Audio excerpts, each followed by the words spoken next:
गुरुदेव, जैसे कल आपके परसों आपके सत्संग में सुना था कि कृष्ण जी जो भी करते हैं, तो गोवर्धन की मैं परिक्रमा दे रहा था। उसके बाद कृष्ण कुंड के पास पहुंचे तो मेरा पैर फिसल के आधा शरीर कुंड में चला गया था, तो दूसरे तो उन्होंने पकड़ लिया हाथ, मतलब अंदर नहीं जाने था। तो इसके बाद कोई गलती हुई थी क्या? नहीं, कोई घटना घटनी थी, भगवान ने बचा लिया आपको।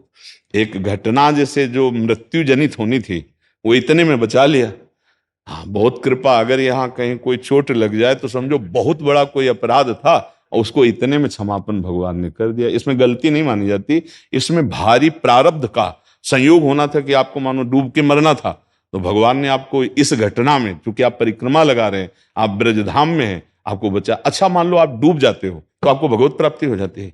दूसरे जरूर कहेंगे कि यार परिक्रमा कर रहा था बेचारा, स्नान को गया और मर गया, लेकिन आप पक्का समझना उसे भगवत प्राप्ति हो जाएगी। जो बड़े बड़े योगी जिस प्राप्ति के लिए, क्योंकि ये ब्रज है, जानबूझ के आत्महत्या करोगे तो भूत बनोगे यहां भी।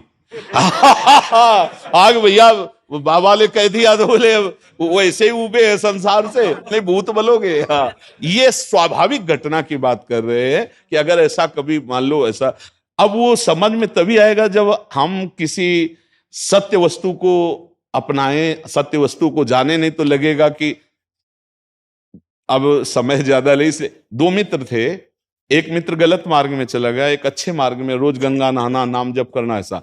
जब दोनों मित्रों का मिलान हुआ, वो वैश्यागमन करना, शराब पीना, ऐसा, तो वो बूट पहने अच्छे से और वो नंगे पैर गंगा स्नान करे, तो जो गंगा स्नान करता था उसके इतना बड़ा खजूर का कांटा लगा।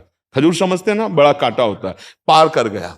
वो बैठ गया, राम राम राम राम ऐसे कह के।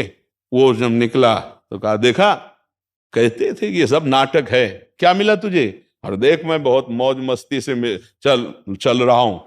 और आगे चला तो एक धूल में, ऐसे ऊंची धूल थी, ऐसे लात लगा, उसमें देखा हीरा। लौट के आया, देख बोल तेरे कांटा लगा, मुझे थैली मिली हीरे की।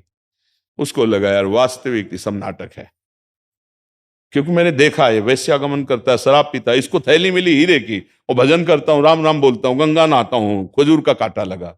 तो जब किसी भक्त को संशय होता तो भगवान किसी न किसी रूप में आके संशय निवारण करते हैं।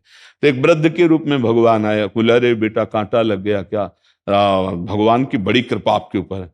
बोले आप कैसे कह सकते हैं भगवान की कृपा? ये कृपा है, कृपा तो उसके ऊपर है। देखो ना, वो हमारा मित्र जो गया, तो उनका बेटा, तुम्हें दोनों की बात याद नहीं, तुम्हें पता नहीं, इसने पूर्व जन्म में सुकृत किए हैं और अब पाप कर रहा है। ये आजीवन चक्रवर्ती सम्राट के पद का भोग करता, न बैठता तो भी वैभव होता। इसके पाप कर्म से सारे पुण्य क्षीण होते चले गए। अब ये जितनी असरफी और इसको मिली है, ये जहां इनको भोग लेगा, इसका पुण्य खत्म होगा, इसकी दुर्गति शुरू हो जाएगी।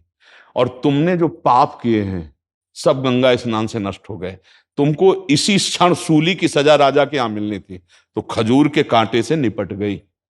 भगवान के गंगा स्नान का फल हुआ सूली की सजा खजूर के कांटे, और उसको राजपद का सुख मिलना था, सारे पुण्य नष्ट हो गए, बस ये थैली भर रह गई है। इसका जहां प्रयोग करेगा तो उसके सारे पुण्य खत्म हुए, फिर इसके ऊपर पाप का, तो उन्होंने बचा लिया। नहीं तुम्हारी भक्ति में ही निष्ठा खत्म हो गई है। तो ये घटनाओं का अगर ज्ञान ना हो तो फिर अंदर से अश्रद्धा हो जाएगी। तो श्रद्धा अगर हमारी टूट जाए तो फिर हमारी भक्ति में बाधा पड़ती है। नहीं तो आप सच्ची मानिए, पैर फिसलना या चोट लगना या किसी भी तरह की हानि होना, बहुत बड़ी हानि को भगवान ने छोटे में कर दिया, क्योंकि भगवान तो सर्वज्ञ है ना। अब गिरिराज जी की परिक्रमा लगा रहे, वहां पाप कौन हो सकेगा?